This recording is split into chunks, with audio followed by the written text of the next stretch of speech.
Buenas tardes. Gracias, doctor. Gracias por la invitación. Gracias a todos los que estamos aquí haciendo ciencia. Siempre el Día de la Marcha de la Ciencia es muy esperado por nosotros y mis amigas porque es el día que nos da esperanza en el país, ¿no? Quiero decirles que nunca he dado una charla sin PowerPoint. Me tocan siempre los temas un poco técnicos, así que voy a tratar de que esto sea ameno. Así que voy a narrarles, ya que vi la charla de la historiadora y me encantó, y recordé que al cerebro le encantan las historias. Así que tratemos de echar la historia de la pandemia y pensemos primero para qué sirve el cerebro. El cerebro es un órgano y más allá de lo espiritual que creamos que como humanos somos, el cerebro como órgano tiene una función específica, así como los riñones filtran la sangre. El cerebro se encarga de predecir el futuro. Y el futuro puede ser tan cortito como a dónde voy a dar el siguiente paso para no caerme, o un futuro muy lejano como cuando me retire o cuando termine la pandemia. Lo que confunde al ser humano es precisamente esa capacidad de estar prediciendo, y es como contraproducente. La función principal del cerebro nos juega en contra. La función principal del cerebro de predecir nos puede angustiar, aun cuando el hecho no ha pasado, ni se ha dado, ni se va a dar. Y en pandemia pasó mucho eso. Estuvimos muy inciertos. ¿Hacia dónde vamos? ¿Qué va a pasar? ¿Cuántos van a morir? ¿Esto es el final? ¿Se parece o no se parece a la peste negra? ¿Qué está pasando? Fuimos a la historia. Yo fui una de las que busqué a mi historiador favorito, a Yuval Harari, y lo busqué y lo escuchaba como si fuera misa todos los días. A ver qué dice ahora Yuval. ¿Qué encontró Yuval nuevo en los anales de la historia que nos dice cómo vamos a salir de esta pandemia, ¿no? Y siempre tratando de darle una explicación y prevenir otra vez. ¿Qué tengo que hacer para poder sobrevivir en los siguientes meses? Y nos hemos pasado 2 años en eso, en tratar de prevenir. Cuando finalmente creímos que estaba pasando, surge la guerra en Ucrania. Entonces nos hemos mantenido con altos niveles de estrés sostenidos y crónicos. Toda la población está en lo mismo. Y quizás por eso no lo vemos tan fácilmente, porque todos hemos caído en el circuito del estrés crónico.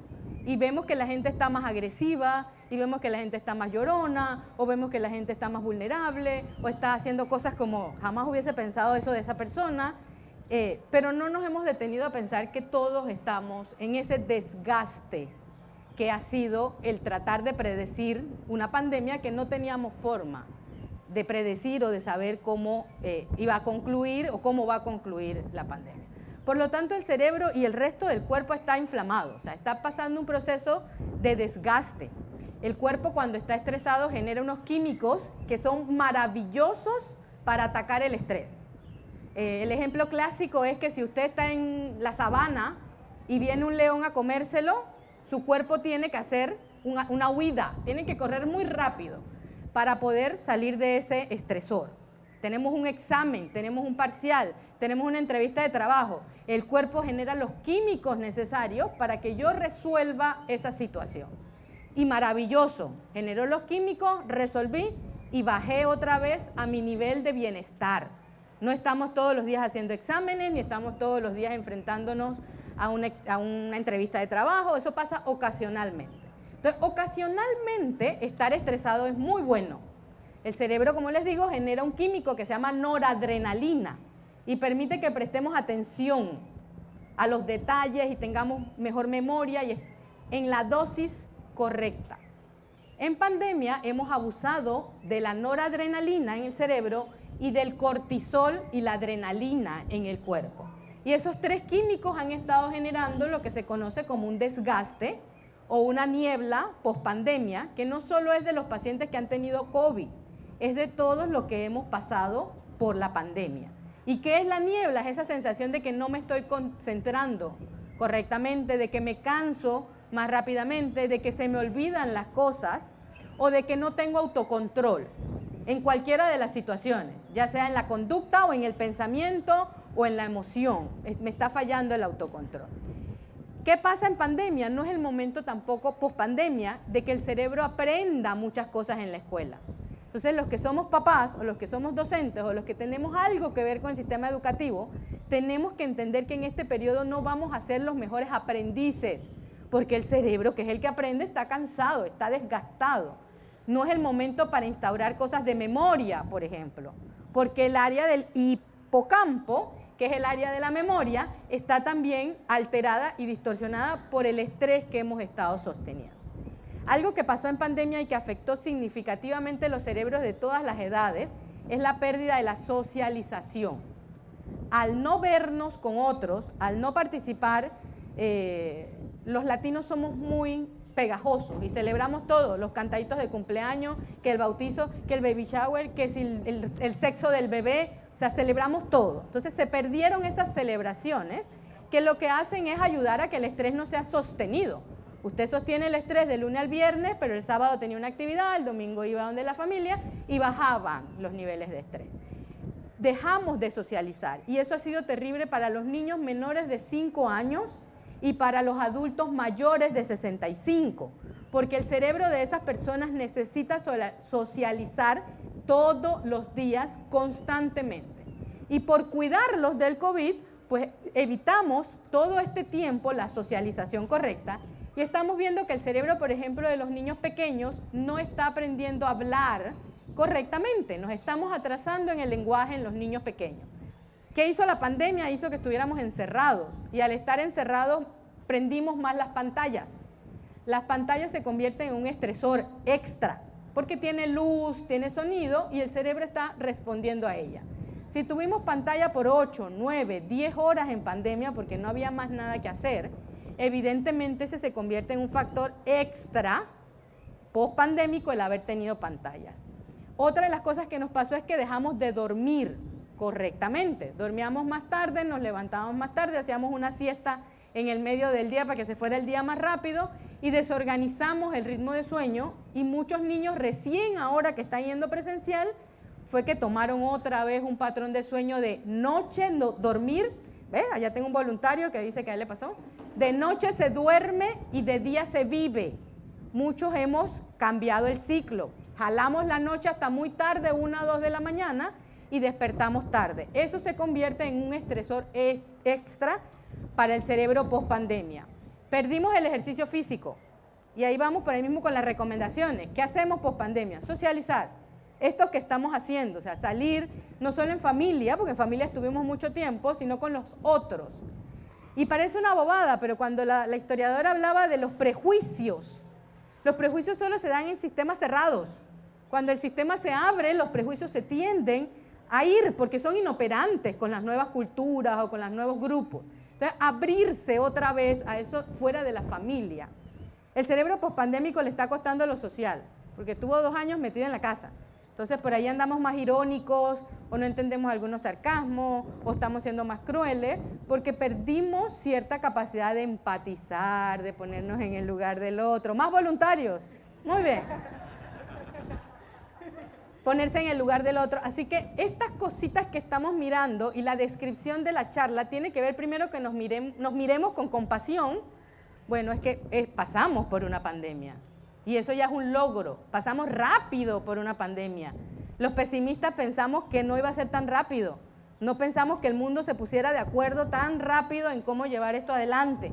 Entonces, ¿qué hay que hacer en grupo y en comunidad? Cuidarse unos con otros. Las alertas de salud son depresión, ansiedad.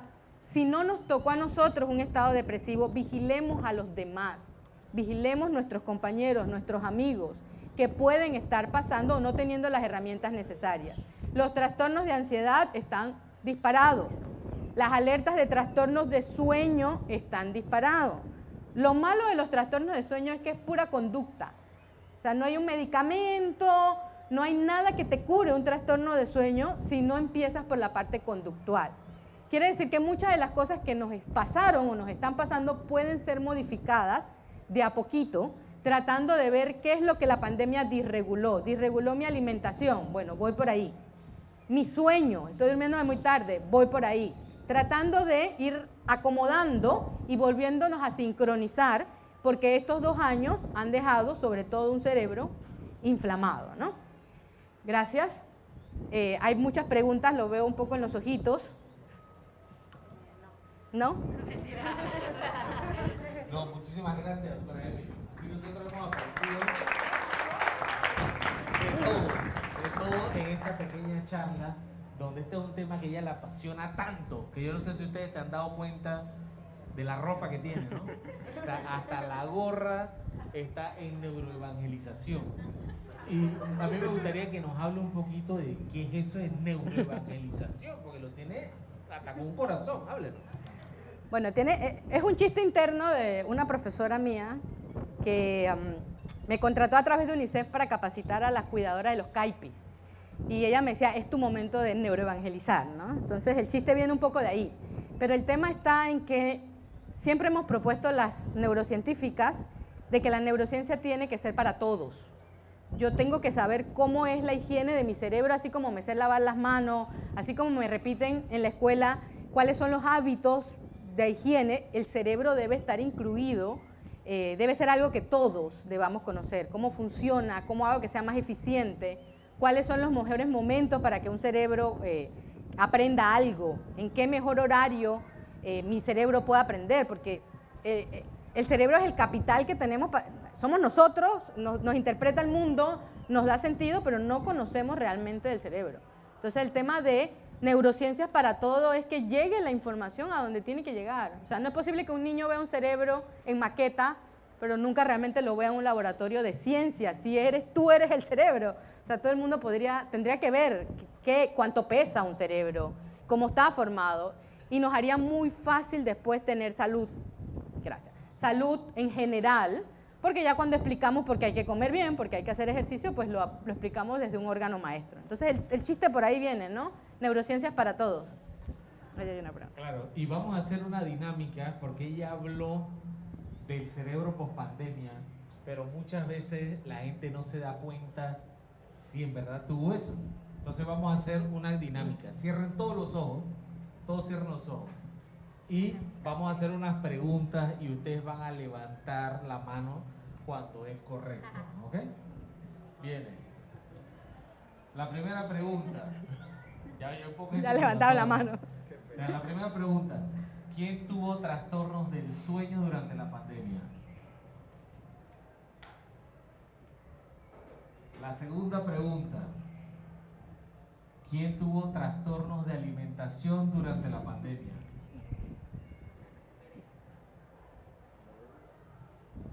La siguiente pregunta.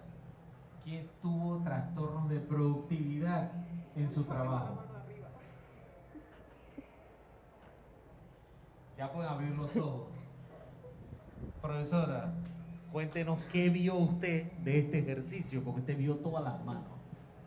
Bueno, es un poco lo que dice la estadística, ¿no? Del 70 al 80% de las personas está teniendo algún síntoma o signo relacionado con cerebro. Uno de los términos que nos confunde es eso de trastornos mentales, porque la palabra mente es confusa, pero si uno habla de trastornos cerebrales, ya es como más fácil ver la depresión. La depresión es un trastorno de un cerebro que está funcionando mal. Y la estadística nos está diciendo del 70 al 80% estamos teniendo algún tipo de síntomas relacionados a este estrés sostenido y crónico post-pandemia, ¿no? Había una pregunta ya, doctor. Quería hacer una pregunta. Ahorita mismo en la asamblea hay un proyecto de ley para que las aseguradoras diseñen acceso de salud mental. Primero, ¿qué opinaba de eso? Y segundo, digamos, ¿qué otra política pública, un poco de la primera charla que hubo, que habló mucho de política pública, el tema de salud mental, ¿qué política pública hace falta en Panamá que se pudiera y se debiera implementar, digamos, en un corto plazo, 1 o 2 años? Vamos a llorar. El tema con las aseguradoras es un tema súper delicado porque, otra vez, ven al órgano de cerebro fuera del sistema. O sea, yo te aseguro todo el cuerpo, pero no te aseguro el cerebro. Todas las enfermedades que... Exacto, es lo más si vas por la lógica, te aseguro el cuerpo, pero todas las enfermedades que tengan que ver con el cerebro no están aseguradas. Entonces sí es un tema que hay que legislarle a las aseguradoras. Ellos tienen lo que se consideran enfermedades preexistentes que tampoco te quieren cubrir, pero en neurodesarrollo todas las enfermedades son preexistentes, o sea, vienen dentro del embarazo, vienen por genética, vienen por historia, vienen por otras alteraciones, entonces no cubren autismo, no cubren esto, no cubren lo otro por considerarlos preexistentes. Así que sí tiene que haber una legislación, porque los seguros médicos aquí son carísimos también. porque somos pocos pobladores, las aseguradoras manejan unas cifras estrafalarias, ¿no? Entonces sí debe ser legislado y urge. Urge porque no es posible que alguien tenga un familiar que hizo un intento, llega al cuarto de urgencia de un hospital privado pensando que su seguro se lo va a cubrir y resulta que cuando después te tiran la cuenta, te dicen, no, es que la aseguradora no cubre intentos. Entonces sí, es una violación contra los derechos, es una violación contra el consumidor y sí hay que legislar, urge legislar. La salud mental en Panamá está como la educación, de 1947. Estamos usando pruebas de 1947, estamos hablando en términos de 1947, o sea que no es solo salud mental, aquí es un tema de educación y es donde todo va a confluir siempre. Este es un país poco educado, en donde se le invierte poco a la educación y se vulnera al que no tiene recursos o acceso fácil para educarse. Entonces sí hay que legislar en términos de educación y de salud mental, pero desde antes de ayer, porque es lo que garantiza que un país sea exitoso, un país con ciudadanos con buena salud mental y un país educado. ¿Qué habría que hacer específicamente? Pues se aprobó una ley de salud mental previa y se supone que a partir de ahí iban a salir ciertas cosas que habría que regular o que legislar. El acceso a los fármacos. Si yo tengo un paciente con esquizofrenia que se adherió a un tratamiento X, que la caja de seguro social lo tiene que tener y se desabastece, mi paciente cae en una crisis. El paciente con esquizofrenia que tiene una crisis es muy mal pronóstico para después. Entonces pasan cosas que desde prevención y desde vulneran y que sí es necesario legislar y urge. Y me gusta ver caras jóvenes porque lamentablemente uno como que se va cansando de pedir, de exigir, pero los jóvenes tienen que legislar en términos de salud mental porque a ustedes les va a costar más. Cada vez la salud es más costosa y las enfermedades mentales son un hecho. No es que perdiste el trabajo porque tienes esquizofrenia, no, tú puedes seguir trabajando aunque tengas esquizofrenia. Entonces sí, como jóvenes hay que pedirle a los próximos gobernantes que toquen el tema de salud mental. El censo que se debió hacer en el 2020 creo que tiene 1 o 2 preguntas de salud mental. No tiene más nada. ¿Usted tiene una persona con discapacidad en su casa, sí o no? Ya. Oye, pero si ahí mismo le podías haber metido 5, 6, 7 preguntas más para poder saber en dónde estamos. Ni siquiera sabemos qué estadística tenemos, así que no sabemos para dónde legislar. Yo no sé si tengo más esquizofrenia o más depresión o más ansiedad, no sé. Pero sí tengo humanos y puedo prevenir. Entonces, hay que legislar, urge, y qué malo terminar así de inflamado con ese tema de... No, y yo quiero que no se asusten por esto. La Marcha por la Ciencia tiene 5 años por este tipo de temas. Por este tipo de temas es que existe la Marcha por la Ciencia en el mundo. Porque existen muchos problemas que requieren mucha evidencia y muchos cambios políticos. Los científicos usualmente éramos de institutos, de hospitales, de centros de investigación y ahora nos toca dar un paso más allá para Zapatilla, utilizar la compa. evidencia y provocar cambios en políticas. ¿Tenemos otra pregunta por acá? Claro. Micrófono. ¿Qué tan relacionados están los síntomas post-COVID y el COVID largo con el estrés cerebral? Ahí hay 2 o 3 preguntas. A ver, la primera cepa de COVID, evidentemente supimos, pero es que no me puedo quedar en un solo lugar, era más agresiva. Y viste que dio un síntoma neurológico bien específico que fue la pérdida de olfato. Hay evidencia de que la pérdida de olfato puede durar 1 año, año y medio para ser recuperado. O sea, ese nervio se inflamó a tal punto que le está demorando un tiempo desinflamarse, por usar términos coloquiales. Así que dependiendo de cuál cepa de COVID te dio, vas a tener más o menos impacto neurológico. Otra de las cosas es cómo estaba tu sistema inmune previo, porque si tu sistema inmune ya estaba desgastado, eso se convierte ya en un estresor. Pensemos que estrés no es solo mental, el cuerpo tiene estrés cuando tiene hambre, cuando tiene sed, cuando pasó por una enfermedad física, una cirugía, un duelo, o sea, todo eso es estrés. Si ya tú venías con un sistema inmunológico bajito y te dio un COVID, pues evidentemente la inflamación a nivel cerebral va a ser mayor. Sí hay reportes de unidad de cuidados intensivos y mayor sintomatología cerebral por este virus era interesante porque rompía la barrera hematoencefálica, o sea, se iba directo al cerebro y no todos los virus tienen, por ejemplo, el VIH no hace eso hasta las etapas muy finales que el sistema está muy deprimido.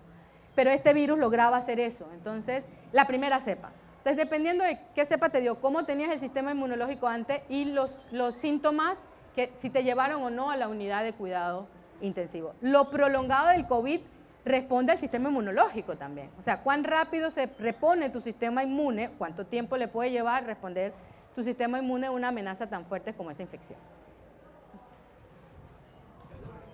Hay una pregunta del camarógrafo. Sí, de hecho es un tema justamente sobre lo que mencionaba anteriormente. Yo soy autista, y lo digo... Soy una persona con. Sí, me da igual. Ok. Nada. Solo los autistas podemos burlarnos. Exacto. En Panamá hay un tema que, por ejemplo, yo he intentado sacar un seguro médico justamente este año. Las 8 aseguradoras principales del país me lo han negado. La última me puso una carta que no me podía asegurar porque soy un autista y me voy a morir. Tengo la carta, pues evidentemente no menciono nombres porque el tema va a generar polémica.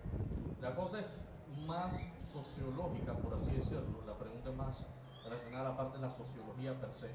Es cómo hacemos las personas neurodivergentes o las personas aneurotípicas que tenemos este tipo de condiciones, trastorno del espectro autista, para poder tratar fuera del tema de terapia, fuera del tema de psicoterapia, fuera de las 1000 pastillas que me tengo que insuflar todos los días, cómo hacemos para integrarnos con la sociedad y llevar un estilo de vida relativamente normal ante una sociedad que nos discrimina por naturaleza intrínseca y propia. Primero puede traducir qué es neurodivergente Ok. para la gente. Neurodivergente es un término nuevo y surge a raíz de ciertos diagnósticos voy a ir para atrás. Los diagnósticos son porque las aseguradoras o porque las clasificaciones médicas o porque uno tiene que tener protocolos y uno llena formularios y uno pone hepatitis, 3 puntos lo que sea. Y todo el mundo ve el 3 puntos lo que sea y sabe que es una hepatitis, ¿no? Hipertensión, COVID, y se le pone un número para clasificar la enfermedad, porque eso responde a la clasificación internacional de una enfermedad. Esa clasificación internacional tenía que meter los diagnósticos cerebrales dentro de un apartado, que se denomina como trastornos mentales, o el término va a diferir si es manual gringo o si es manual internacional. Al meter en esa clasificación las cosas, ya se considera una enfermedad o un trastorno. Ahí es la primera conceptualización sociológica, si queremos entrar hacia allá, ¿no? Si yo lo considero un trastorno, es algo que tiene un impacto en la calidad de vida y en la sociedad y debe ser protegido, cuidado, lo que sea. La palabra neurodivergente viene del hecho de que hay personas que tienen diagnóstico de autismo o de déficit de atención que son de un grado de funcionamiento muy alto. Y viene otro concepto. Entonces tú puedes tener autismo de diferentes grados. Sí, es un espectro. Y un espectro tal cual la palabra. O sea, tiene diferentes matices, colores, tonalidades. Él lo dijo ahorita y todos ustedes están, él es autista. Y es verdad, así se ven. Pueden hablar. Es que es lo primero que la persona piensa de alguien con condición. Puede enseñar matemáticas y ser un influencer en las redes sociales. O sea, puede expresarse como él se expresó. Entonces surge pues el movimiento, llamémoslo así, de la neurodivergencia. ¿Qué es la neurodivergencia? Todos tenemos un cerebro completamente diferente. Es el órgano que más cambia entre un humano y otro, hasta de un hermano con los mismos ADN, el cerebro es completamente diferente. Entonces el término neurodiversidad engloba en que yo no me puedo quedar tranquila, pues, y que eso se llama hiperactividad, y que cuando niña me dieron Ritalin, pues, y que ahora yo no quiero ser TDAH, yo quiero ser neurodivergente. Yo tengo una condición del neurodesarrollo, pero me permite funcionar, me permite aportar, me permite no tener ya un diagnóstico. Y ahí es un debate que tendríamos que iniciar. ¿Cuándo un diagnóstico debe ya dejar de ser un diagnóstico médico para que no te imposibilite este tipo de situaciones intransigentes? Porque realmente es intransigente. El ser humano lo que más le cuesta aceptar es que no haya jerarquía, porque somos animales en la base. Entonces el ser humano tenemos una hormona que es la oxitocina, que es la hormona que nos permite vincular, pero la oxitocina también nos permite ser celosos uno con otro. Entonces, ¿de dónde viene ese celo? De cuando yo me siento que tú no eres igual a mí. Y eso es bastante humano, es bien automático. Por eso en eso tenemos que trabajar todos los días, en la aceptación de la divergencia, en la aceptación del otro. No es una tarea fácil, hemos avanzado grandemente. Mira que has hecho una pregunta en público que para mí es maravillosa, me has hecho el mes, el año y el día, con la pregunta y con la educación que nos has dado a todos aquí ahorita. Pero para que eso siga pasando, tienen que haber espacios seguros. Y esos espacios no son comunes, porque el ser humano, otra vez, tiende a ser tribal, tiende a meterse en sus pedacitos y a utilizar el prejuicio, que ya hemos visto que por historia es una de las cosas más difíciles de acabar. Así que creo que tenemos que generar esto sí ya como un movimiento y hablar de las aseguradoras como tal. Y yo no sé cómo se manejan las redes ni cómo se hace presión en redes, pero eso sí hay que hacerlo, porque es lo que decíamos con la doctora Mancuso. ¿Dónde están los niños y adolescentes que diagnosticamos de chiquitos? ¿Dónde están esos adultos?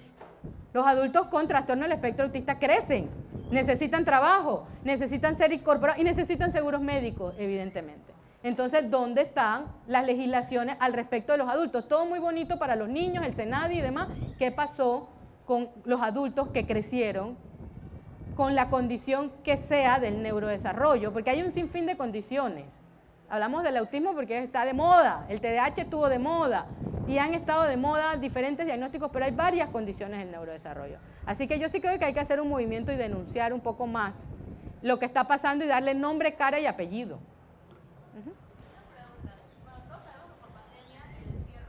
Pásame de ahí.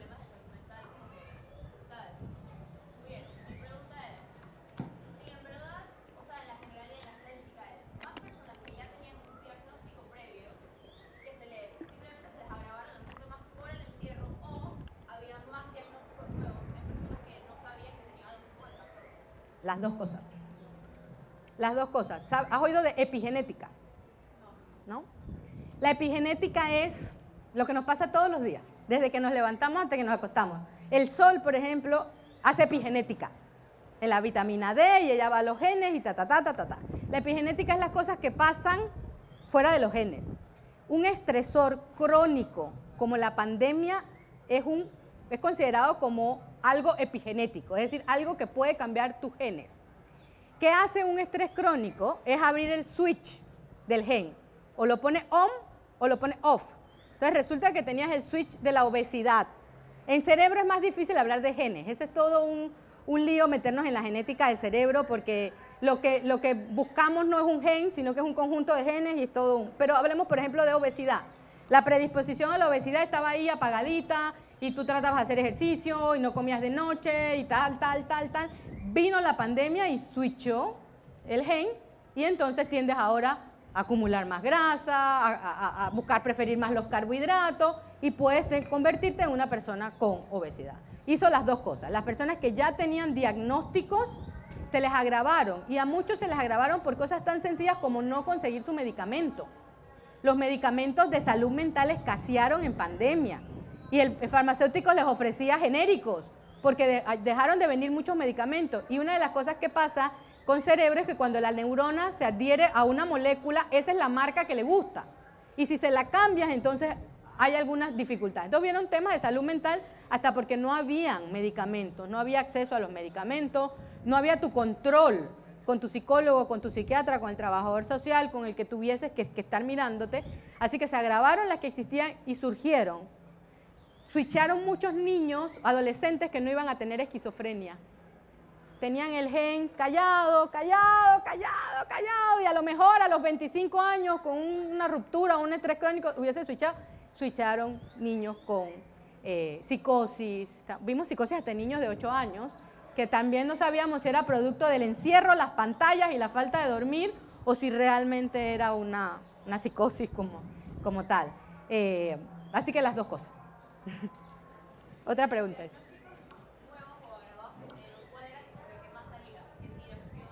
Ajá, depresión y ansiedad en general, y en los niños el trastorno generalizado del desarrollo se ha disparado, por no poner ni autismo ni otro. Hay un trastorno que se llama generalizado del desarrollo, que es como un comodín, que dura hasta los 5 años, ese se disparó.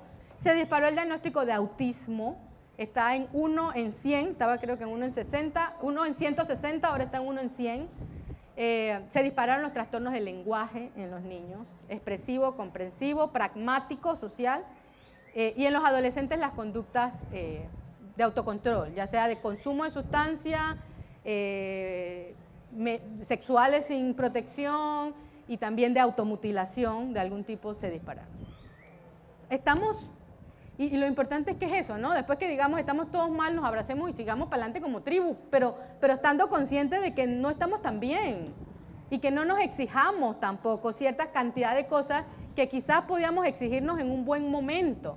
No es el momento para hacer un doctorado, no es el momento para hacer muchos retos, ya vendrán tiempos mejores, dice el maestro Fito Páez, pero no es el momento para, y ese es un poco el resumen, aunque sea un poco triste y tedioso, el resumen es que tenemos que gerenciarnos y cuidarnos, porque venimos de un round y 2, 3 rounds, 4 rounds duros, y hemos estado aquí resistiendo, y eso no significa que aguantemos todo el año, si no nos gerenciamos correctamente.